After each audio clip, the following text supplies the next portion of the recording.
إن الحمد لله نحمده ونستعينه ونستغفره ونعوذ بالله من شرور أنفسنا ومن سيئات أعمالنا.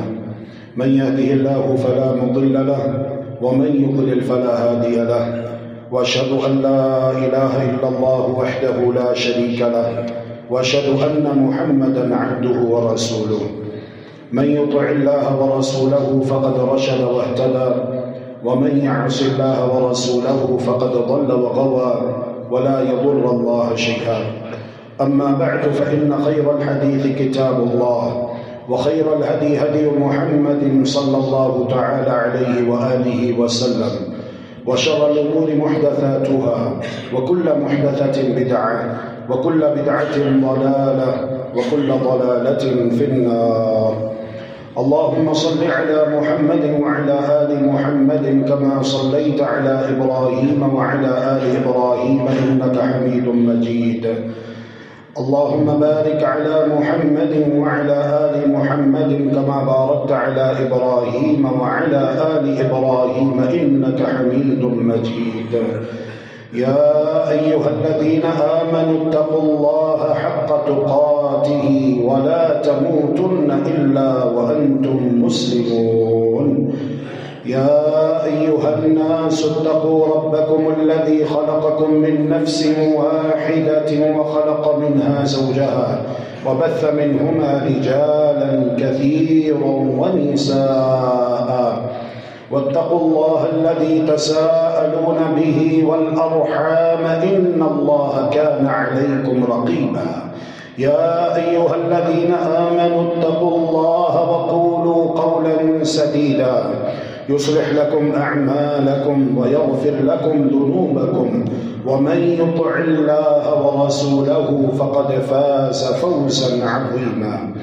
أما بعد، فأعوذ بالله العظيم وبوجهه الكريم وسلطانه القديم من الشيطان الرجيم، من همزه ونفخه ونفثه. بسم الله الرحمن الرحيم. تبارك الذي بيده الملك وهو على كل شيء قدير، الذي خلق الموت والحياة ليبلوكم أيكم أحسن عملا وهو العزيز الغفور. سبحانك لا علم لنا إلا ما علمتنا إنك أنت العليم الحكيم. رب اشرح لي صدري ويسر لي أمري واحلل عقدة من لساني يفقه قولي، واجعل لي وزيرا من أهلي. رب زدني علما، رب زدني علما، رب زدني علما. اللهم إنا نسألك علما نافعا ورزقا طيبا وعملا متقبلا. اللهم أرنا الحق حقا وارزقنا اتباعه، وأرنا الباطل باطلا وارزقنا اجتنابه برحمتك يا أرحم الراحمين. بحمد الله تعالى وتوفيقه بفضل الله تعالى وبرحمته، ہم آج جمعۃ المبارک کا خطبہ سننے کے لیے اذان سے پہلے مسجد میں آئے. اللہ تبارک و تعالی اسے اپنی بارگاہ میں قبول و منظور فرمائے، اور جو دوست احباب، مائیں بہنیں بیٹیاں ابھی تک نہیں آئے، دیر سے آئیں گے، اللہ تبارک و تعالی انہیں وقت پر مسجد تشریف لانے کی توفیق عطا فرمائے. اللہ رب العالمین ہمیں اسلام پر زندہ رکھے اور ایمان پر موت نصیب فرمائے. اللہم آمین برحمتک یا ارحم الراحمین.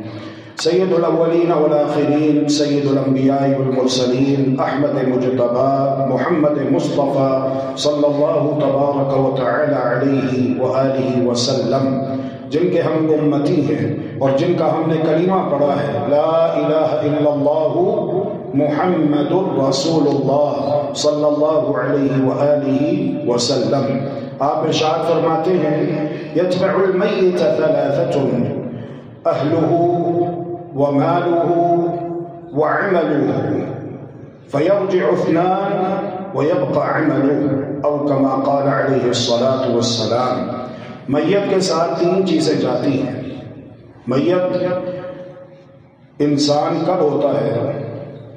يكون الحي ميتا إذا مات، إذا وقع موته، جب اس کی موت ثابت اور متحقق ہو جائے، جب اس کی موت واقع ہو جائے تو پھر یہ حی نہیں ہے بلکہ یہ احیاء کی فہرست سے نکل کے اموات میں داخل ہو چکا ہے، یہ میت ہے، اور ہر انسان میت ہے، ہر انسان میت ہے۔ یہ اللہ تبارک و تعالیٰ کا فیصلہ ہے۔ بلکہ قرآن مجید کی آیت جب ہم پڑھتے ہیں، اور اس پر ہمیں ضرور عمل کرنا چاہیے کہ رات کو سونے سے پہلے سورہ ملک کی تلاوت کر کے سوئے۔ فرشتہ منتظر رہتا ہے کہ اللہ کا یہ بندہ جو نیند لینے کے لیے اپنے بستر پر آ کر بیٹھ چکا ہے، لیٹ چکا ہے، کب یہ سورہ ملک کی تلاوت کرے اور میں اسے لکھ لوں۔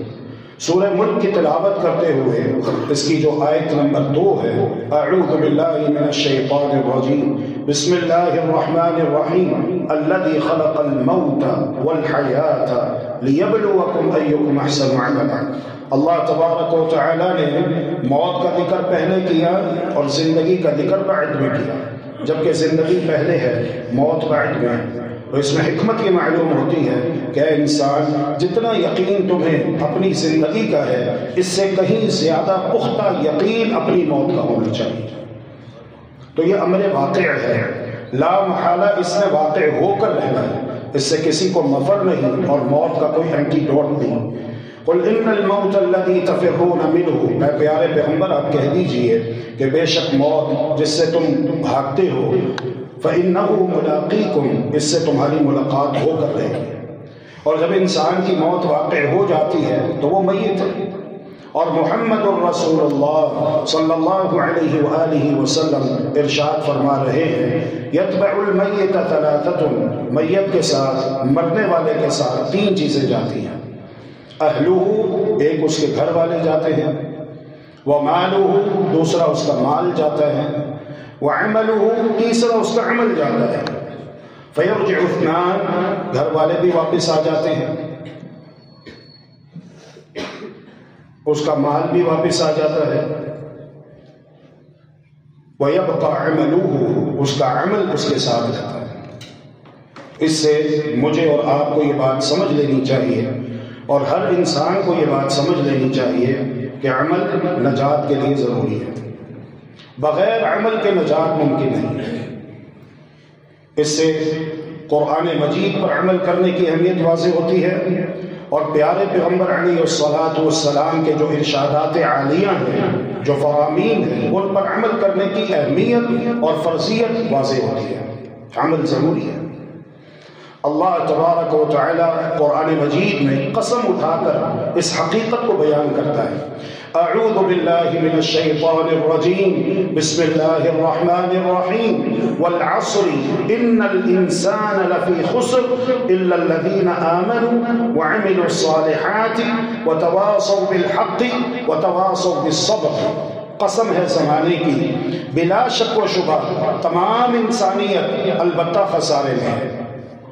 ایکسپشن بیان کیا، الا الذین آمنوا وعملوا الصالحات، اس خسارے سے اگر کوئی بچا ہوا ہے تو وہ لوگ ہیں جو ایمان لائے، جنہوں نے اللہ تبارک و تعالیٰ کی توحید کا اقرار کیا، جنہوں نے اللہ کو وحدہ لا شریک لہ مانا اور اس کی توحید پر کاربند رہے۔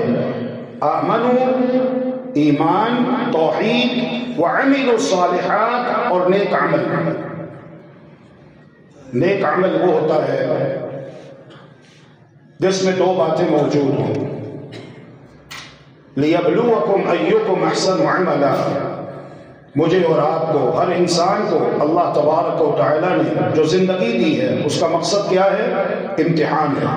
أَيُّكُمْ أَحْسَنُ عَمَلًا، تم میں سے احسن عمل کون کرتا ہے؟ احسن عمل وہ ہوتا ہے جس میں 2 باتیں ہوں، اللہ تبارک و تعالیٰ کے لیے اخلاص ہو، عمل کیا جائے اخلاص کے ساتھ۔ دوسری بات یہ ہے کہ عمل کیا جائے محمد الرسول اللہ صلی اللہ علیہ وآلہ وسلم کی سنت مبارکہ کے عین مطابق۔ اسی لیے اللہ کے پیارے پیغمبر علیہ الصلاۃ والسلام ارشاد فرماتے ہیں، صحیح البخاری کتاب الزکوٰۃ کے اندر یہ روایت موجود ہے، لا ألفين أحدكم يأتيني يوم القيامة على رقبته بعير له رغاء، فیقول یا محمد اغثنی فاقول قد بلغت۔ اے میرے امتیوں، قیامت کے دن تم میں سے کوئی شخص میرے پاس اس حال پر نہ آئے کہ اس کی گردن پر ایک خوفناک اونٹ سوار ہو جو چنگھاڑ رہا ہو، اور وہ شخص میں محمد کے پاس آ کر یہ کہے صلی اللہ علیہ وآلہ وسلم یا محمد، اے محمد صلی اللہ علیہ وآلہ وسلم اغثنی میری مدد کیجئے فاقول، اس وقت میرا ایک ہی جواب ہوگا قد بلغت، میں نے اللہ کا دین تم تک پہنچا دیا تھا۔ کیا معنی؟ یہ اللہ کا قرآن میں نے تم تک پہنچا دیا، قرآن مجید کا بیان، احادیث مبارکہ، سنن مبارکہ تم تک پہنچ گئی، اب تمہاری ذمہ داری تھی کہ تم اس پر عمل کر لیا۔ اگر عمل نہیں کیا اور آج تمہاری گردن پر یہ خوفناک اونٹ سوار ہے، چنگھاڑ رہا ہے، تو میں تمہارے کسی کام نہیں آ سکتا۔ یہی بات پیارے پیغمبر علیہ الصلوۃ والسلام نے اپنے پیارے چچا جان عباس رضی اللہ تعالی عنہ سے کہی، اور یہی بات اپنی پھوپھی سیدہ صفیہ رضی اللہ تعالی عنہا سے کی، اور یہی بات اپنی پیاری بیٹی سیدہ فاطمہ الزہرا صلوات اللہ علیہا سلام اللہ علیہا سے کہی، اور یہی بات اپنے قبیلے کے ہر عام اور خاص فرد سے کہی، باقاعدہ نام لے لے کر انقذوا انفسکم من النار، اعملوا اعملوا اعملوا، عمل کر لو عمل کر لو عمل کر لو، اپنے آپ کو جہنم کی آگ سے بچا لو، فإنی لا املک لکم من اللہ شیئا، کل قیامت کے دن میں محمد تمہارے کسی کام نہیں آ سکوں گا صلی اللہ علیہ وآلہ وسلم۔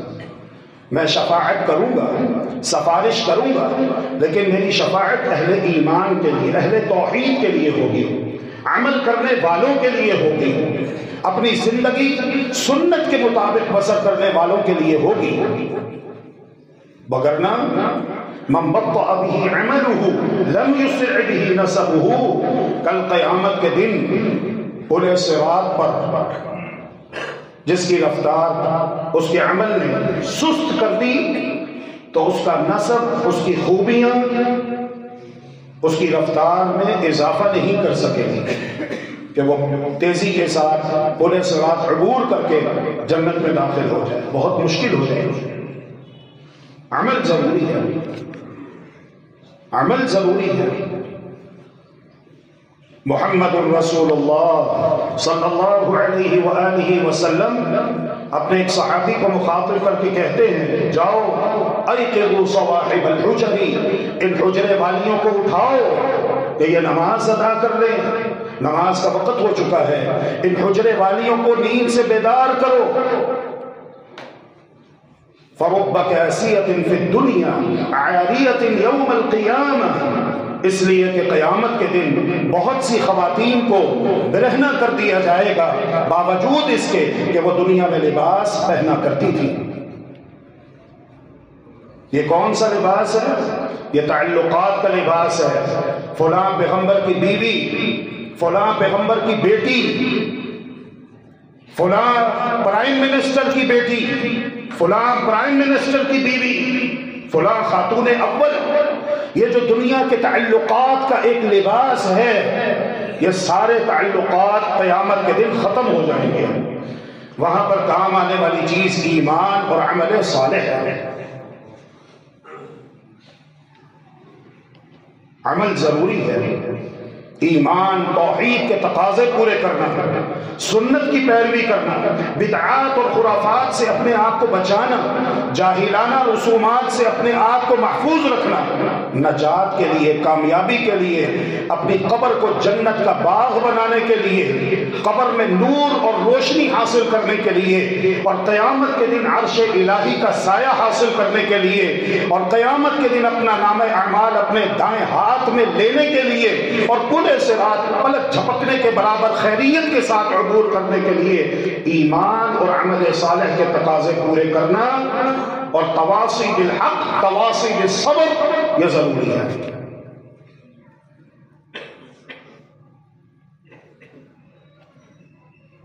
سنن ابو داؤد کی ایک اور روایت سماعت فرمائیے اور غفلت کے پردے چاک کر دیجیے،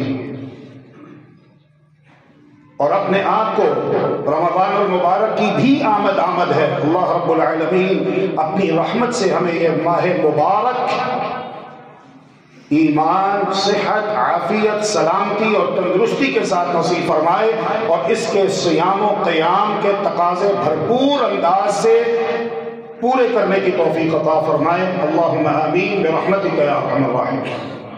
مؤمنوں کی ماں سیدہ عائشہ طاہرہ مطہرہ عفیفہ کائنات صدیقہ بنت الصدیق، وہ عظیم خاتون کہ جب منافقین نے آپ پر تہمت لگائی، آپ کے خلاف پروپیگنڈا کیا، اللہ تبارک و تعالی نے آسمان سے عرش معلی سے قرآن کی 18 آیتیں آپ کی برات میں نازل فرما دی۔ پیار اور محبت کا عالم یہ ہے، بخاری شریف کی روایت ہے، صحیح البخاری میں پیارے پیغمبر علیہ السلام سے پوچھا گیا آپ کو سب سے زیادہ محبت کس کے ساتھ ہے؟ فرمایا ابو بکر کے ساتھ ہے رضی اللہ عنہ۔ پوچھنے والے نے کہا میری مراد یہ ہے کہ آپ کی متعدد ازواج ہیں، آپ کی متعدد بیویاں ہیں، تو سب سے زیادہ محبت اپنی بیویوں میں، اپنی ازواج میں آپ کو کس کے ساتھ ہے؟ پیارے پیغمبر علیہ السلام نے ارشاد فرمایا مجھے سب سے زیادہ محبت اپنی تمام بیویوں میں اپنی بیوی، اپنی زوجہ سیدہ عائشہ رضی اللہ تعالی عنہا سے۔ ام المؤمنین، مؤمنوں کی ماں سیدہ عائشہ رضی اللہ تعالی عنہا فرماتی ہے کہ ایک دن دوپہر کا وقت ہے، پیارے پیغمبر علیہ السلام میری گود میں اپنا سر مبارک رکھے آرام فرما رہے ہیں، اچانک میں رو پڑی، میری آنکھوں سے آنسو چھلک کر پیارے پیغمبر علیہ السلام کے رخسار مبارک پر ٹپکے۔ آپ نیند سے بیدار ہو جاتے ہیں اور میرے چہرے کی طرف دیکھتے ہیں میں رو رہی ہوں، تو فوراً سوال پوچھتے ہیں، دریافت کرتے ہیں ما یبکیکی عائشہ، عائشہ کیوں رو رہی ہو؟ کس چیز نے تمہیں رلا دیا، رونے پر مجبور کیا؟ تو ام المؤمنین سید عائشہ رضی اللہ تعالی عنہ بیان کرتی ہے ذکرت النار فبکیت یا رسول اللہ کے رسول مجھے جہنم کی بھڑکتی ہوئی آگ یاد آ گئی، جہنم کو یاد کر کے رو رہی ہوں۔ فہل تذکرون اہلیکم یوم القیامہ، میں آپ سے بصد احترام یہ پوچھنا چاہتی ہوں، جاننا چاہتی ہوں کیا قیامت کے دن آپ اپنے گھر والوں کو یاد رکھیں گے یا نہیں؟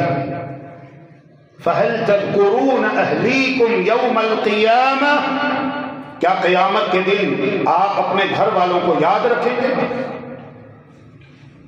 سید الاولین والآخرین، سید الانبیاء والمرسلین، دیکھ لو دنیا میں اذان پاکستان میں ہو یا انڈیا میں، بنگلہ دیش میں ہو یا برما میں، امریکہ میں ہو یا فرانس میں، جرمن میں ہو یا اٹلی میں، کویت میں ہو یا سعودیہ میں، یا دنیا کے کسی بھی خطے میں اذان ہو، جہاں پہ مؤذن کہتا ہے اشہد ان لا الہ الا اللہ 2 مرتبہ، وہاں پر ساتھ ہی یہ صدا گونجتی سنائی دیتی ہے، مؤذن کی صدا دل نواز کانوں میں پڑتی ہے اشہد ان محمدن رسول اللہ صلی اللہ علیہ وآلہ وسلم۔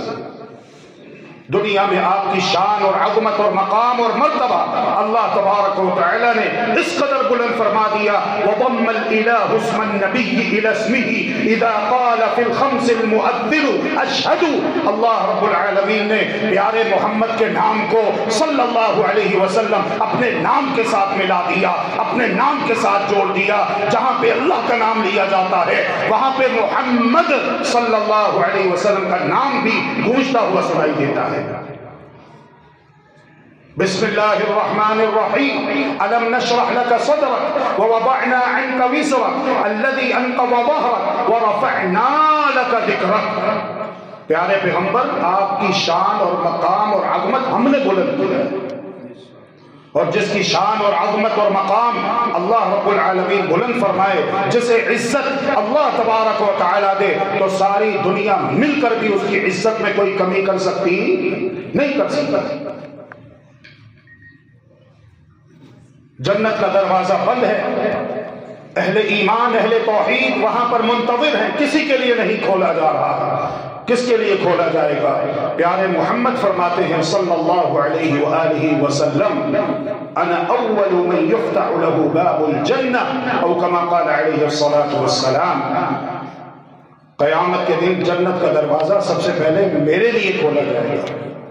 اللہ اکبر. رفیع المقام، اعلی البشر، اکمل البشر، افضل البشر، اغلی البشر. اور آپ کی زوجہ محترمہ جن کے ساتھ آپ کو شدید محبت ہے، دریافت کر رہی ہیں کیا قیامت کے دن آپ ہمیں یاد رکھیں گے یا بھول جائیں گے؟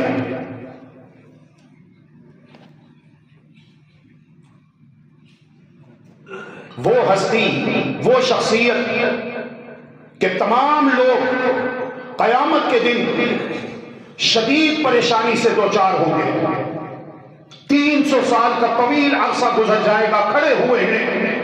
اللہ تبارک و تعالی حساب و کتاب کا سلسلہ شروع نہیں کر رہا.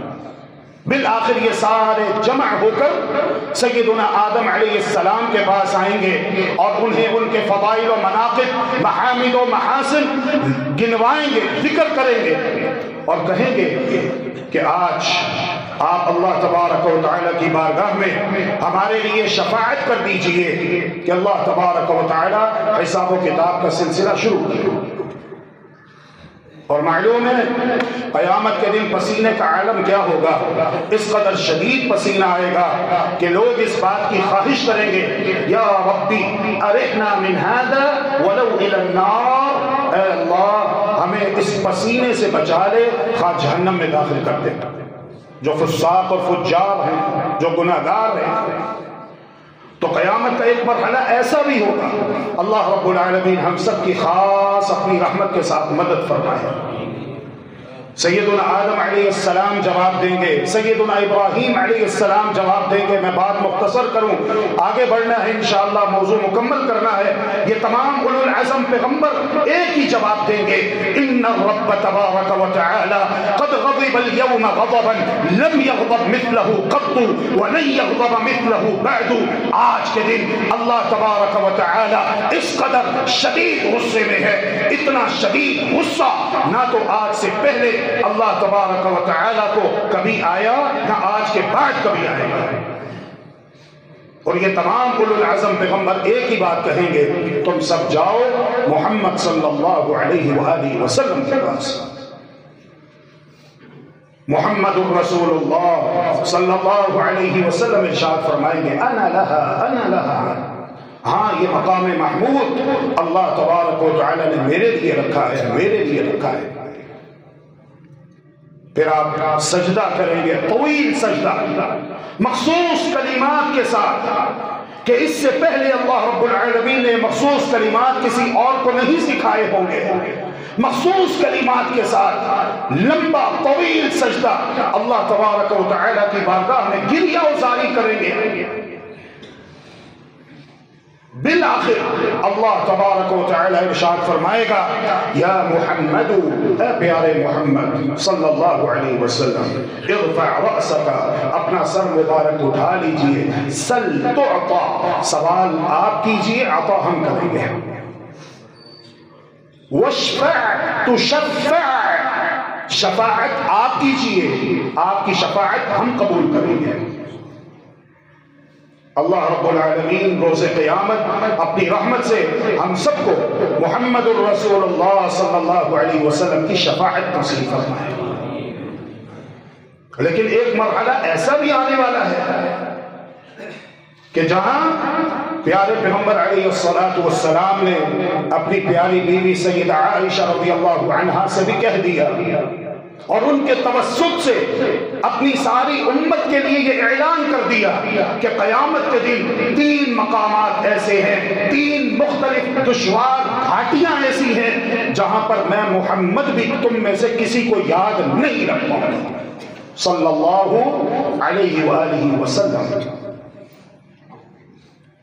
یہ 3 مقامات کون سے ہیں؟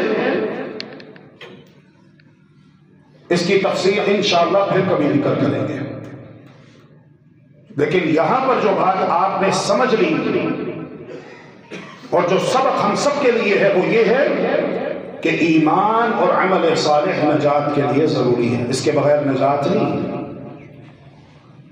توحید کے بغیر، ایمان کے بغیر، نیک عمل کے بغیر، اسی لیے آپ دیکھیے چولی دامن کا ساتھ ہے ایمان اور عمل صالح کا۔ قرآن مجید میں جہاں اللہ رب العالمین نے ارشاد فرمایا جس طرح کے سورۃ العصر، بسم اللہ الرحمن الرحیم والعصر ان الانسان لفی خسر الا الذین آمنوا وعملوا الصالحات، دیگر مقامات بھی آپ تلاوت کیجئے، وہاں پر بھی یہی انداز اسلوب ہمیں ملتا ہے۔ بسم اللہ الرحمن الرحیم والتین والزیتون وطور سینین وهذا البلد الامین لقد خلقنا الانسان فی احسن تقویم الا الذین آمنوا ثم رددناه اسفل سافلین الا الذین آمنوا وعملوا الصالحات۔ ایمان عمل صالح، ایمان عمل صالح، اور اس کے ساتھ ساتھ گناہوں سے اجتناب۔ ایسا نہیں کہ نیکیوں کے انبار، نیکیوں کے ڈھیر لگا رہے ہیں اور ساتھ ساتھ گناہوں کا بھی ارتکاب ہو رہا ہے، یہ بات بھی پسندیدہ نہیں ہے۔ جیسا کہ حدیث مبارکہ میں آتا ہے من اقتنى كلبا الا كلب صيد او ماشية فانه ينقص من اجره كل يوم قيراطان، جس نے شوقیہ کتا پالا، شریعت اجازت نہیں دیتی، ہم مسلمان ہیں، ہم شریعت کے پابند ہیں، ہم اللہ اور اس کے رسول صلی اللہ علیہ وسلم کی تعلیمات کے پابند ہیں، وہ کام کرنا ہے جس کی ہمیں اجازت دی گئی، جس عمل سے ہمیں روک دیا گیا اس عمل سے رک جانا ہے۔ لیکن جو نہیں رکتا، روکنے کے باوجود وہ عمل کرتا ہے جس عمل سے اسے روکا گیا ہے، جیسے شوقیہ کتا پالنا، یہ ایک ایگزامپل ہے جو حدیث مبارکہ میں ہمارے سامنے پیش کیا گیا۔ تو فرمایا کہ اس کے اجر و ثواب سے روزانہ جب تک توبہ نہیں کر لیتا، جب تک توبہ نہیں کر لیتا، روزانہ ڈیلی بیسس پر اس کے اجر و ثواب سے 2 قیراط اجر و ثواب کم کیے جاتے ہیں، اور 1 قیراط احد پہاڑ کے برابر ہے، 1 قیراط احد پہاڑ کے برابر ہے۔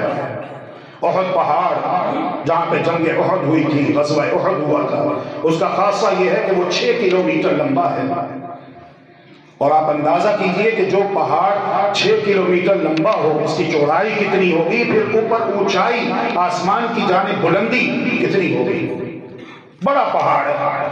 اس کے برابر فرمایا کہ 2 قیراط یعنی 12 کلومیٹر لمبے احد پہاڑ کے برابر نیکیاں مائنس کر دی جاتی ہیں اس شخص کے نامہ اعمال سے جو شوقیہ کتا پالتا ہے، جو ایسا عمل کرتا ہے جس عمل سے اللہ رب العالمین نے منع کیا اور اللہ کے رسول صلی اللہ علیہ وسلم نے منع کیا۔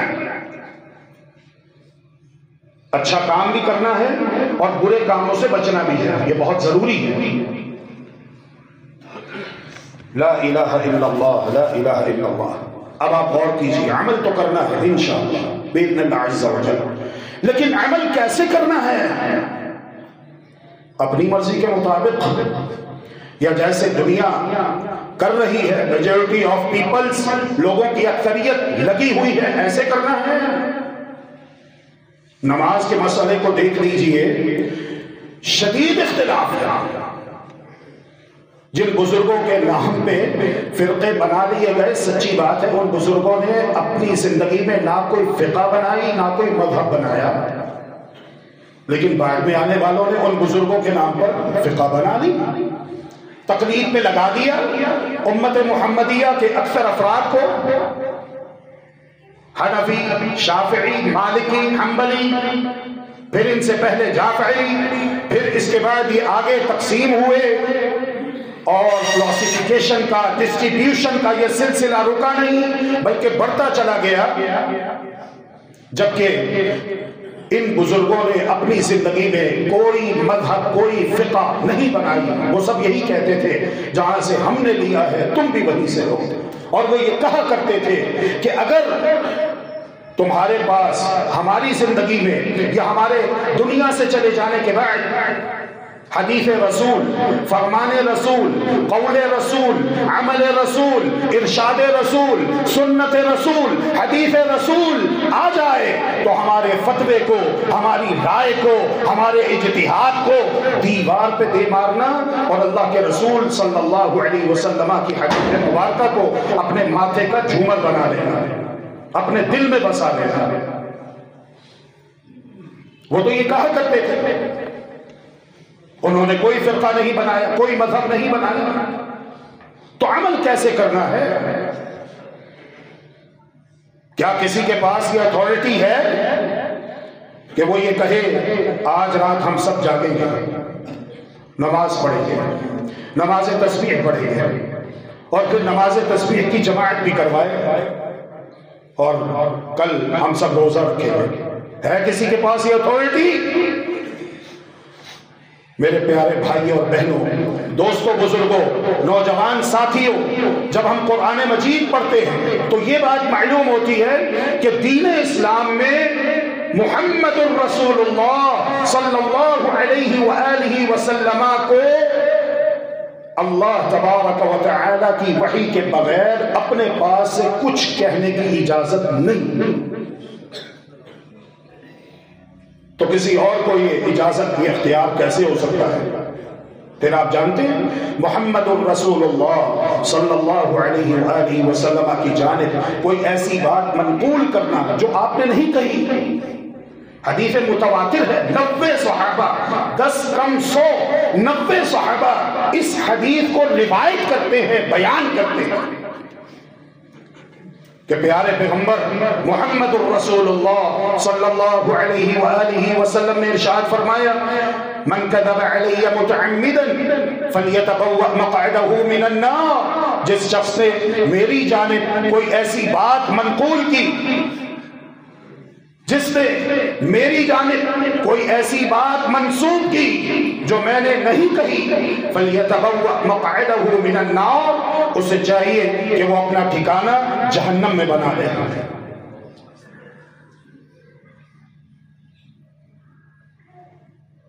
یہ اتنا آسان نہیں کہ ہم بغیر تحقیق کے آپ سے یہ کہہ دیں محمد الرسول اللہ صلی اللہ علیہ وسلم نے یہ کہا ہے، محمد الرسول اللہ صلی اللہ علیہ وسلم نے یہ کیا ہے، لہذا آؤ ہم سب مل کر کرتے ہیں۔ یہ اتنا آسان مسئلہ نہیں ہے اور اتنی آسانی سے جان چھوٹنے والی نہیں ہے۔ کل قیامت کے دن عدالت لگے گی، کٹہرے میں کھڑا کیا جائے گا، پوچھا جائے گا، ہر ایک سے اس کے عمل کے متعلق دریافت کیا جائے گا۔ تو عمل کرنا ہے، نجات کے لیے ضروری ہے، لیکن کون سا عمل؟ کون سا عمل؟ پیارے پیغمبر علیہ الصلوۃ والسلام ارشاد فرماتے ہیں ان اول ما يرفع من هذا الدين الامانہ، اس دین کی سب سے پہلی چیز جسے اٹھا لیا جائے گا وہ امانت ہے۔ امانت میں خیانت، کسی بھی صورت میں کسی انسان کو امین بنا دیا جائے، کوئی بھی امانت ملک و ملت کی، قوم افراد کی اسے دے دی جائے، تھما دی جائے، فرمایا کہ میری امت میں سب سے پہلی چیز دین کی جو اٹھا لی جائے گی وہ امانت ہے۔ بڑے بڑے لوگ، بڑے بڑے نام، بڑے بڑے القابات امانت میں خیانت کریں گے۔ وَإِنَّ آخِرَ مَا يَبْقَى مِنْ هَذَا الدِّينِ الصَّلَاةُ، اور اس دین میں سب سے آخری چیز جو باقی رہے گی وہ نماز ہے. تو لوگ نمازیں پڑھتے رہیں گے. معنی آپ دیکھیں گے کہ اذان ہو رہی ہے، اذان ہوتے ہوتے ہی مسجدیں فل ہو جائیں گی. اذان ہو چکی، نماز کا وقت ہو چکا، امام صاحب مصلی پر تشریف لائیں گے نماز پڑھانے کے لیے. دیکھنے والا دیکھے گا کہ مسجد نمازیوں سے بھری ہوئی ہے، قدم رکھنے کی جگہ نہیں ہے. ماشاءاللہ. لیکن فرمایا فرب مصل لا صلاۃ له، کتنے ہی نمازی ایسے کہ ان کی نماز ان کے سر سے اوپر نہیں جائے گی. نمازی ہے، نماز پڑھ رہا ہے، قیام کر رہا ہے، رکوع کر رہا ہے، سجدہ کر رہا ہے، لیکن لا صلاۃ له، اللہ تبارک و تعالی اس کی نماز قبول نہیں کرے گا. کیوں؟ نماز پڑھنے والا کوئی صحابی رسول ہی کیوں نہ ہو.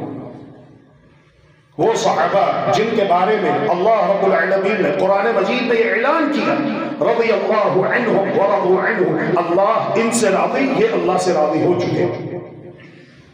یہ صحابی رسول ہیں، نماز ادا کرتے ہیں اور نماز پڑھنے کے بعد رسالت مآب صلی اللہ علیہ وآلہ وسلم میں حاضر ہو کر سلام عرض کرتے ہیں. پیارے پیغمبر علیہ الصلوۃ والسلام سلام کا جواب دینے کے بعد ارشاد فرماتے ہیں ارجع فصلی فإنک لم تصلی، لوٹ جاؤ دوبارہ نماز پڑھو، تم نے نماز نہیں پڑھی. سبحان اللہ. عمل واقع ہو چکا، ثابت متحقق ہو چکا، سب نے دیکھا کہ اس صحابی نے نماز پڑھی ہے، قیام کیا، رکوع کیا، سجود کیا، تشہد بیٹھا. کیا وجہ ہے؟ پیارے پیغمبر علیہ الصلوۃ والسلام اسے یہ کہہ رہے ہیں لوٹ جاؤ دوبارہ نماز پڑھو، تم نے نماز پڑھی ہی نہیں.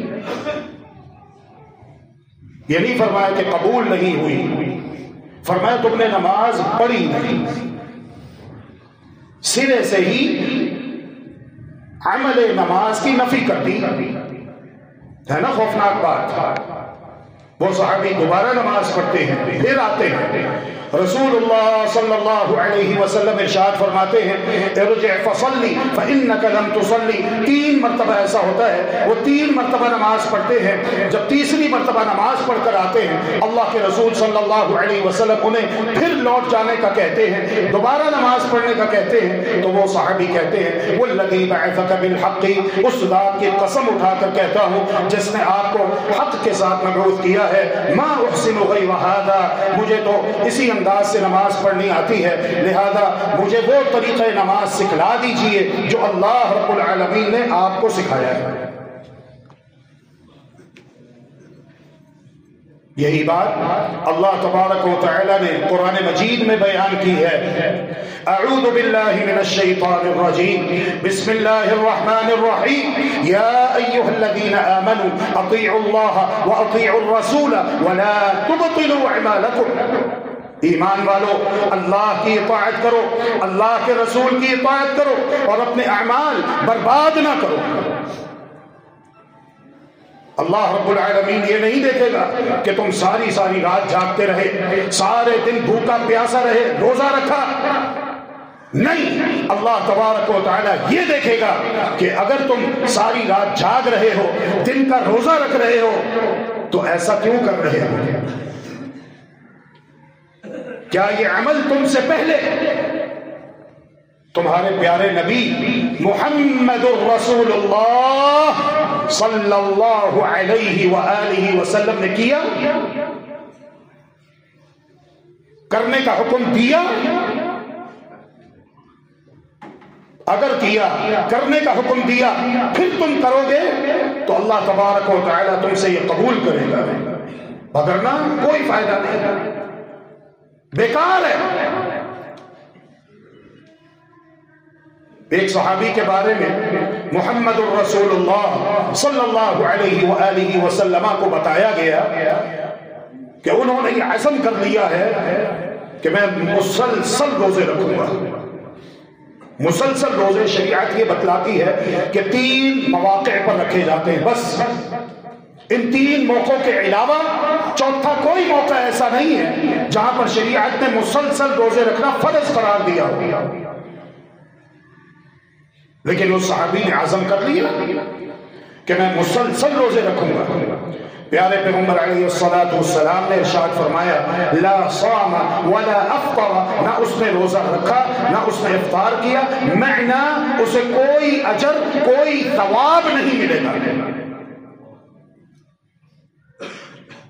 جبکہ روزہ ایک ایسا عمل ہے کہ محمد الرسول اللہ صلی اللہ علیہ وآلہ وسلم ارشاد فرماتے ہیں قال اللہ تعالی الا الصوم فإنه لي وأنا أجزي به۔ اللہ رب العالمین یہ اعلان کر چکا ہے کہ روزے دار کو روزے کی جزا میں خود جتنی چاہوں گا عطا کروں گا، اس کا ثواب غیر معلوم ہے۔ اس قدر افضل اور مبارک عمل ہے روزہ رکھنا۔ من صام یوما فی سبیل اللہ بعد اللہ تعالی وجہہ عن النار 70 خریفہ، جو شخص اللہ کی راہ میں ایک روزہ رکھ لیتا ہے اللہ تبارک و تعالی اس کے چہرے کو جہنم کی آگ سے 70 سال کی مسافت کے بقدر دور کر دیتا ہے۔ ایک روزے کی اتنی فضیلت ہے، اور یہاں پر تو یہ مسلسل روزے رکھ رہے ہیں۔ لیکن اللہ کے رسول صلی اللہ علیہ وسلم ارشاد فرماتے ہیں لا صام ولا افطر۔ دین اسلام کسی کی ذاتی عقیدت کا نام نہیں، دین اسلام کسی کی ذاتی سوچ کا نام نہیں، دین اسلام کسی کی ذاتی چاہت کا نام نہیں، دین اسلام کسی کی ذاتی خواہش کا نام نہیں، بلکہ دلیل کا ہونا ضروری ہے۔ دلیل، اور دلیل بھی مضبوط ہونی چاہیے، ضعیف نہ ہو، موضوع نہ ہو، من گھڑت روایتیں نہ ہو۔ ہم نے تو استغفر اللہ واتوب الیہ کئی مساجد کے تعلق سے یہ بات بھی سنی، ہمارے احباب نے ہمیں بتلائی کہ وہ کہتے ہیں موضوعات شریف امام سیوطی کی، اس سے آج میں آپ کو حدیثیں سناؤں گا۔ پتہ موضوعات کسے کہتے ہیں؟ موضوعات موضوع کی جمع ہے، موضوع سنگولر ہے اور اس کا پلورل جو ہے وہ موضوعات ہے، جمع ہے۔ موضوع کی تعریف کیا ہے؟ هو الحديث المصنوع المكذوب المنسوب الى رسول اللہ صلی اللہ علیہ وسلم۔ موضوع اس حدیث کو کہتے ہیں، اس روایت کو کہتے ہیں جو جھوٹی ہو، بناوٹی ہو، من گھڑت ہو، اور اس کی غلط نسبت محمد الرسول اللہ صلی اللہ علیہ وسلم کی طرف کر دی جائے۔ اللہ جزائے خیر دے محدثین کو، انہوں نے ایسی روایات کو جمع کر دیا ایک کتاب کی صورت میں۔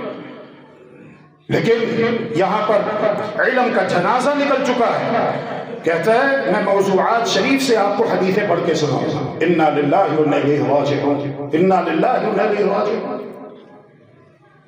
دلیل ہو، مضبوط ہو، قوی ہو، اس میں 5 شرطیں پائی جائیں، پھر وہ حدیث وہ روایت قابل قبول ہوگی۔ متصل سندہ بنقل العدل تام الضبط من غیر شذوذ ولا علہ، اس میں کوئی شذوذ نہ ہو، کوئی علت خفیہ قادحہ موجود نہ ہو، سند متصل ہو، تمام راوی عادل ثقہ مضبوط ہو، قوی الحفظ ہو، حافظہ مضبوط ہو۔ اگر حافظہ کمزور ہے تو پھر بھی اس روایت کی سند کو دیکھا جائے گا، یہ پورا ایک مستقل فن ہے۔ اللہ تبارک و تعالی جزائے خیر دے تمام بزرگان دین کو، اہل ایمان، اہل اسلام کو، محدثین عظام کو، جنہوں نے ایک ایک حدیث پر خوب محنت کی ہے، اس کی سند کی جانچ پڑتال کی ہے، پھر کہیں جا کر کوئی مسئلہ ثابت ہوتا ہے۔ جس طرح کہ امام بخاری رحمہ اللہ تعالی الباری ایک ایک روایت لکھنے سے پہلے ان کے بارے میں منقول ہے بس اوقات رات کو 17 مرتبہ نفل پڑھ کے استخارہ کیا کرتے تھے۔ اس کے لیے خوب عرق ریزی ہوئی۔ جتنی محنت دین اسلام پر ہوئی ہے اتنی محنت اسلام کے بالمقابل جو باطل ادیان و مذاہب ہیں کسی پر نہیں ہوئی، یہ فقط اسلام کا خاصہ ہے۔ اللہ رب العالمین ہمیں اپنے علماء کی، محدثین کی، بزرگوں کی خدمات کی قدر کرنے کی توفیق عطا فرمائے، اور اللہ ہی بڑا قدردان اور مہربان ہے۔ دلیل ہو، مضبوط ہو، صحیح ہو، سند اس کی متصل ہو، پھر کوئی مسئلہ ثابت ہوتا ہے۔ ایسا نہیں کہ ضعیف روایت جس طرح کہ میں نے آپ کو مثال دی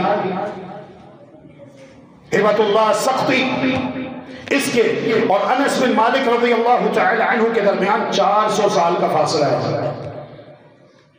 اب ہبۃ اللہ سختی نے 500 سال تو عمر پائی نہیں کہ اس کی عمر اتنی لمبی ہو گئی کہ 500 سال ہو گئی، اور وہ صحابہ کے دور سے لے کر بعد میں 4 صدیاں زندہ رہا کہ وہ یہ روایت بیان کر رہا ہے اور ہم اس کی روایت کو لے لیں؟ نہیں، ملاقات ثابت ہونی چاہیے جس سے وہ بیان کر رہا ہے، اور اس بات کی دلیل ہونی چاہیے اس شخص نے جس سے یہ روایت کر رہا ہے اس کے ساتھ ملاقات بھی کی ہے اور علم بھی حاصل کیا، یہ روایت اس سے نہیں ہے، یہ علم سینہ بسینہ چلتا آ رہا ہے. جس طرح کہ امام بخاری رحمۃ اللہ علیہ اپنے استاد کا ذکر کرتے ہیں، پھر ان کے استاد کا ذکر کرتے ہیں، پھر تبع تابعی، پھر تابعی، تابعی، صحابی، صحابی کہتا ہے قال رسول اللہ صلی اللہ علیہ وسلم. اور اگر کسی روایت کی سند میں سقم ہو، ضعف ہو، تو وہ روایت ریجیکٹ کر دی جاتی ہے. جو محدثین کے اصولوں پر پوری نہ اتر رہی ہو اس سے کوئی مسئلہ ثابت نہیں ہوتا کہ رات کو جاگنا ہے، دن میں روزہ رکھنا ہے. ایسی تمام روایتیں سخت ضعیف ہیں، درجہ ثبوت کو نہیں پہنچتی. کسی نے رکھ لیا ہے، وہ اپنی ثوابدید پہ رکھا ہے. جس عمل کی دلیل محمد الرسول اللہ صلی اللہ علیہ وسلم سے نہ ملتی ہو، محمد الرسول اللہ صلی اللہ علیہ وسلم ارشاد فرماتے ہیں من عمل عملا لیس علیہ امرنا فهو رد. جس کسی نے بھی کوئی ایسا عمل کیا جس پر ہماری دلیل نہیں، ہمارا حکم نہیں، ہم نے وہ عمل کیا نہیں، کرنے کی تعلیم دی نہیں، فهو رد، وہ مردود ہے. کرنے والے کی نیت کتنی ہی کیوں نہ اچھی ہو، مقصد کتنا ہی کیوں نہ پاکیزہ ہو. 3 صحابہ آ گئے اللہ کے رسول صلی اللہ علیہ وسلم کی ازواج مطہرات کے پاس پردے کے پیچھے سے پوچھتے ہیں ہمیں یہ بتائیے کہ جب رسول اللہ صلی اللہ علیہ وآلہ وسلم خلوت میں ہوتے ہیں، ہم سے جدا ہوتے ہیں، اپنے اہل و عیال میں، اپنے حجرہ مبارکہ میں تشریف لاتے ہیں، تو اللہ تبارک و تعالیٰ کی عبادت کس قدر کرتے ہیں. بتایا کہ ازواج مطہرات نے بتایا تو ان تینوں صحابہ نے اپنی اپنی جگہ پر ایک ایک عزم کر لیا، عزم بالجزم کر لیا. ایک صحابی کہتے ہیں میں ساری رات قیام کروں گا.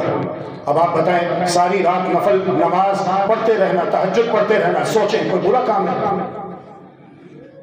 محمد الرسول اللہ صلی اللہ علیہ وسلم کا فرمان ہے افضل ترین نماز فرض نمازوں کے بعد اگر کوئی ہے تو وہ رات کی تہجد کی نماز ہے. حدیث موجود ہے افضل الصلاة بعد المکتوبة صلاة اللیل. دوسرے صحابی کہتے ہیں میں مسلسل روزے رکھوں گا، اور روزے کی فضیلت آپ سب احباب سماعت فرما چکے ہیں. تیسرے صحابی کہتے ہیں کہ میں شادی نہیں کروں گا، نکاح نہیں کروں گا، اس لیے کہ نکاح کے بعد، شادی کے بعد ذمہ داریاں بڑھ جاتی ہیں. میں نکاح نہیں کروں گا تاکہ اللہ تبارک و تعالیٰ کی عبادت کا خوب اہتمام ہو. تینوں صحابہ یہ عزم کر کے وہاں سے چلے گئے. ازواج مطہرات نے خبر دی کہ ایسے 3 صحابہ آئے تھے. جب ہم نے انہیں بتایا تو انہوں نے 3 باتوں کا عزم کیا. محمد الرسول اللہ صلی اللہ علیہ وسلم نے اپنے سارے کام ملتوی کر دیے، فوراً تشریف لائے مسجد میں، تمام صحابہ کو جمع کیا، منبر پہ جلوہ افروز ہوئے، خطبہ ارشاد فرمایا، اللہ کی حمد و ثنا بیان کی، اور اس کے بعد ارشاد فرمایا انا اتقاکم للہ. لوگوں میں تم سب سے زیادہ اللہ کی عبادت کرنے والا، اللہ سے محبت کرنے والا، اللہ سے ڈرنے والا ہوں. مجھ سے آگے نکلنے کی کوشش نہ کرو. جس نے یہ کہا کہ میں ساری رات نمازیں پڑھتا رہوں گا، سوؤں گا نہیں، اس نے غلط کہا. اس لیے کہ ساری رات مسلسل جاگتے رہنا یہ میں محمد کی سنت نہیں صلی اللہ علیہ وآلہ وسلم. اور جس نے یہ کہا کہ میں مسلسل روزے رکھوں گا، اس نے بھی غلط کہا، اس لیے کہ میں روزہ رکھتا بھی ہوں نفلی اور افطار بھی کرتا ہوں. اور جس نے یہ کہا کہ میں شادی نہیں کروں گا، نکاح نہیں کروں گا، اس نے بھی غلط کہا. میں نے شادیاں بھی کی ہیں اور یہ میری سنت ہے، جس نے میری سنت سے اعراض کیا، پہلو تہی اختیار کی، سر منہ انحراف کیا، فلیس منا ای لیس علی طریقتنا، وہ ہمارے طریقے پر، ہماری سنت پر نہیں، پھر اسے کوئی اجر و ثواب نہیں ملے گا۔ اللہ تبارک و تعالیٰ سے دعا ہے کہ اللہ تبارک و تعالیٰ ہم سب کو ایمان اور عمل صالح کے تقاضے پورے کرتے ہوئے زندگی بسر کرنے کی توفیق عطا فرمائے۔ اور عمل کون سا کرنا ہے، یہ بات بھی واضح ہو چکی قرآن و حدیث کی روشنی میں کہ عمل وہ کرنا ہے، 100 باتوں کی ایک بات ہے، پلے سے باندھ لو، جو محمد الرسول اللہ صلی اللہ علیہ وآلہ وسلم نے اپنے 2 پیارے گلاب جیسے خوبصورت ہونٹوں کے درمیان شہد سے میٹھی مبارک زبان سے بیان کیا، یا خود عمل کیا، یا آپ نے کسی صحابی کے متعلق جانا یا اس نے وہ عمل کیا اور آپ نے اقرار کیا، بس دین یہ ہے، ہم نے وہ عمل کرنا ہے جو محمد الرسول اللہ صلی اللہ علیہ وسلم نے کیا اور کرنے کا حکم دیا، اور دین مکمل ہو چکا ہے۔ جس عمل کا کوئی ثبوت دین اسلام میں محمد الرسول اللہ صلی اللہ علیہ وسلم سے نہیں ملتا، ساری دنیا کرنا شروع کر دے، انشاءاللہ ہم نہیں کریں گے۔ ایک صحابی آیا تھا، اتنا زیادہ ایجوکیٹڈ نہیں ہے، دیہاتی، سادہ سادہ، جوتا بغل میں دبایا ہوا ہے، پانی کے قطرات داری سے ٹپک رہے ہیں، پیارے پیغمبر علیہ السلام کے پاس آتا ہے، مجھے اسلام قبول کروا دیجئے، اسلام قبول کر لیتا ہے، پھر اسلام کے جو بنیادی احکامات ہیں، پیارے پیغمبر علیہ السلام اپنے صحابی کو جو نو مسلم ہے، نیا اسلام میں داخل ہوا ہے، چند منٹ ہوئے ہیں، اسے اسلام کے بنیادی احکامات سے روشناس کرواتے ہیں۔ جانے سے پہلے وہ کہتا ہے، والذی نفسی بیدہ، اس ذات کی قسم اٹھا کر کہتا ہوں جس کے ہاتھ میں میری جان ہے، لا ازید علی ھذا ولا انقص، جتنا دین آپ نے دیا ہے، جتنی باتیں آپ نے بتائی ہیں، اتنی ہی باتوں پر عمل کروں گا، اس میں اپنے پاس سے نہ کوئی اضافہ کروں گا نہ کوئی کمی کروں گا۔ فلما ولا ظہرہ، جب وہ شخص واپس جانے کے لیے اٹھتا ہے، اجازت لے کر جاتا ہے، ابھی تھوڑا ہی دور گیا تھا، اللہ کے رسول صلی اللہ علیہ وسلم جو اللہ کی وحی کے بغیر نہیں بولتے، لب کشائی نہیں کرتے، وما ينطق عن الهوى ان هو الا وحی یوحى، ارشاد فرماتے ہیں، من سرہ ينظر الى رجل من اہل الجنة فلينظر الى هذا، اے میرے صحابہ، اگر تمہاری یہ خواہش ہو کہ تم دنیا میں زمین کے اوپر آسمان کے نیچے چلتے پھرتے کسی جنتی شخص کو دیکھنا چاہو، اسے دیکھ لو، یہ جنتی جا رہا ہے، کوئی نیک عمل نہیں کیا، نہ نماز ادا کی ہے، نہ روزہ رکھا ہے، نہ زکوٰۃ دی ہے، نہ حج کیا ہے، نہ جہاد کیا ہے، نہ صدقات خیرات دی ہے، نہ کوئی اور نیکی کی ہے، لیکن ایک عقیدہ ہے، ایک سوچ ہے، ایک فکر ہے، ایک نظریہ ہے۔ اسلام صرف وہ ہے، دین صرف وہ ہے جو محمد مصطفیٰ صلی اللہ علیہ وسلم نے اپنی زبان مبارک سے کہہ دیا یا کر کے اپنی امت کو دکھا دیا، اور دین مکمل ہو جانے کے بعد، وحی الہی کا سلسلہ منقطع ہو جانے کے بعد، ہم سب دین اسلام کے پابند ہیں، اپنی مرضی سے اپنے پاس سے نہ کسی رات کو جاگ سکتے ہیں، نہ کسی دن کا روزہ رکھ سکتے ہیں، نہ کوئی اور نیک کام کر سکتے ہیں۔ اور آخری بات، سنت آفاقی ہوتی ہے، بدعت مقامی ہوتی ہے۔ سنت آفاقی معنی، رمضان کا مہینہ آئے، آپ دیکھیں گے پاکستان میں بھی مسلمانوں نے روزہ رکھا ہوا ہے، انڈیا میں بھی رکھا ہوا ہے، بنگلہ دیش برما میں بھی مسلمان روزے سے ہیں، امریکہ چلے جائیے، اٹلی، جرمن، فرانس چلے جائیے، سعودیہ، کویت چلے جائیے، شرقاً غرباً شمالاً جنوباً، آپ کو سب مسلمان روزے سے نظر آئیں گے۔ لیکن اگر کوئی دن ایسا ہے جس کا تعلق محمد مصطفیٰ صلی اللہ علیہ وآلہ وسلم کے لائے ہوئے دین کے ساتھ نہیں ہے، اس دن کا روزہ اگر کوئی رکھتا ہے تو وہ آپ کو مقامی نظر آئے گا۔ یہ دن مکہ میں بھی آیا، مدینہ میں بھی آیا، جہاں سے پوری دنیا میں اسلام پھیلا ہے، اور بالآخر پوری دنیا سے علم سمٹ کر مدینہ طیبہ واپس آ جائے گا۔ ایک وقت ایسا آئے گا وہاں پر تو ایسی کوئی بات نہیں کی گئی، نہیں دیکھی گئی، نہیں سنی گئی، سنائی گئی۔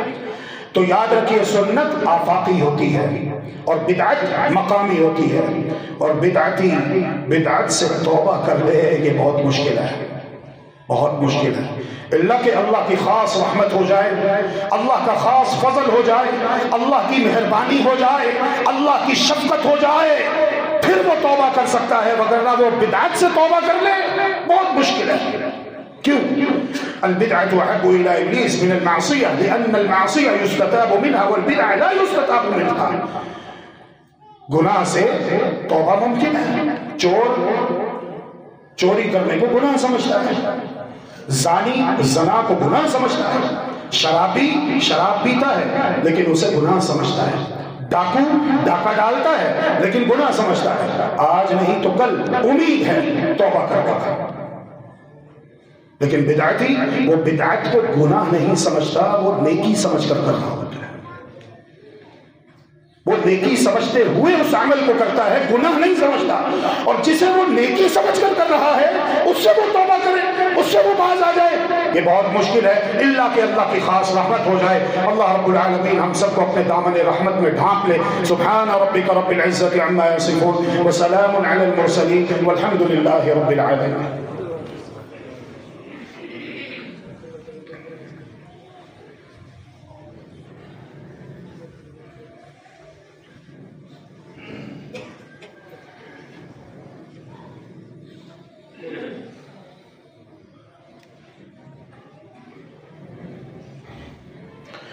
بسم اللہ الرحمن الرحیم، الحمد للہ والصلاة والسلام علی رسول اللہ وعلی آلہ وصحبہ ومن والاه وبعد۔ اگر میرے کسی بھائی یا بہن کے گزشتہ رمضان المبارک کے فرضی روزے رہتے ہیں تو وہ ان کی قضا دینے میں جلدی کریں۔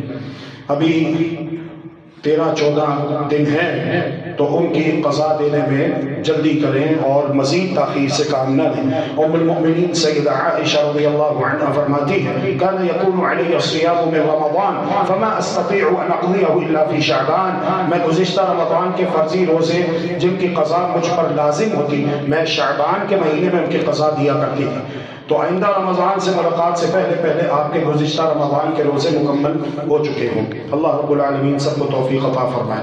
دوسری بات یہ نوٹ کر لیجیے کہ محمد الرسول اللہ صلی اللہ علیہ وآلہ وسلم ارشاد فرماتے ہیں اذا انتصف شعبان، جب شعبان کا مہینہ نصف ہو جائے فلا تصوموا، تو پھر روزے نہ رکھو، تاکہ قوت اور توانائی رمضان المبارک کے پورے مہینے کے مسلسل روزوں کے لیے برقرار رہے۔ انشاءاللہ رکھیں گے روزے باذن اللہ عز و جل، رمضان کے رکھیں گے روزے انشاءاللہ، لیکن اس کے لیے اپنے آپ کو تیار کرتے ہوئے منع کیا گیا کہ شعبان کے نصف ثانی میں آپ روزے نہ رکھو۔ اکیلے جمعے کا روزہ رکھنا، سیدہ جویریہ رضی اللہ تعالی عنہا نے اکیلے جمعے کا روزہ رکھا۔ پیارے پیغمبر علیہ الصلوۃ والسلام تشریف لائے تو آپ نے دریافت کیا اے جویریہ یہ بتاؤ کہ گزشتہ روز جمعرات روزہ رکھا تھا؟ جی نہیں یا رسول اللہ۔ آئندہ روز روزہ رکھنے کا ارادہ ہے؟ جی نہیں یا رسول اللہ۔ فرمایا پھر اکیلے جمعہ کا روزہ رکھنے کی شریعت اجازت نہیں دیتی، افطار کر دو۔ اللہ کے رسول صلی اللہ علیہ وسلم نے روزہ افطار کروا دیا، روزہ افطار کروا دیا۔ لہذا اگر آپ جمعے کا روزہ رکھتے ہیں تو جمعرات جمعہ یا جمعہ اور ہفتہ، اکیلے جمعے کا روزہ محمد الرسول اللہ صلی اللہ علیہ وسلم کی اہلیہ محترمہ نے رکھا، آپ نے افطار کروا دیا۔ اللہ تبارک و تعالی ہمیں سنت کے مطابق عمل کرنے کی توفیق عطا فرمائے تاکہ ہماری محنت رائے گاہ نہ جائے، ضائع نہ جائے، بلکہ ہماری محنت پر اللہ تبارک و تعالی ہمیں عظیم اجر و ثواب عطا فرمائے۔ ان اللہ وملائکتہ یصلون علی النبی یا ایھا الذین آمنوا صلوا علیہ وسلموا تسلیما اللهم صل علی محمد وعلى آل محمد كما صليت على ابراہیم وعلى آل ابراہیم انک حمید مجید اللهم بارک علی محمد وعلى آل محمد كما بارکت علی ابراہیم وعلى آل ابراہیم انک حمید مجید اللهم اعز الاسلام والمسلمین واذل الشرك والمشرکین ودمر اعداءك اعداء الدین واجعل اللهم هذا البلد آمنا مطمئنا منا سخاء رخاء وسائر بلاد المسلمين. اللهم اشفنا واشف مرضانا ومرضى المسلمين. اللهم اشفنا بشفائك وداونا بدوائك وعافنا من بلائك يا ارحم الراحمين. اللهم رب الناس اذهب البأس واشف انت الشافي، لا شفاء الا شفاؤك شفاء لا يغادر سقما. اللهم اغفر لنا وللمؤمنين والمؤمنات والمسلمين والمسلمات الاحياء منهم والاموات انك سميع قريب مجيب الدعوات. رب ارحمهما كما ربياني صغيرا، رب ارحمهما كما ربياني صغيرا، رب ارحمهما كما ربياني صغيرا. يا مقلب القلوب ثبت قلوبنا على دينك. اللهم انا نعوذ بك من عذاب القبر، اللهم انا نعوذ بك من عذاب القبر، ونعوذ بك من عذاب جهنم، ونعوذ بك من فتنة المسيح الدجال، ونعوذ بك من فتنة المحيا والممات. اللهم انا نعوذ بك من المأثم والمغرم. سبحان ربك رب العزة عما يصفون وسلام على المرسلين والحمد لله رب العالمين.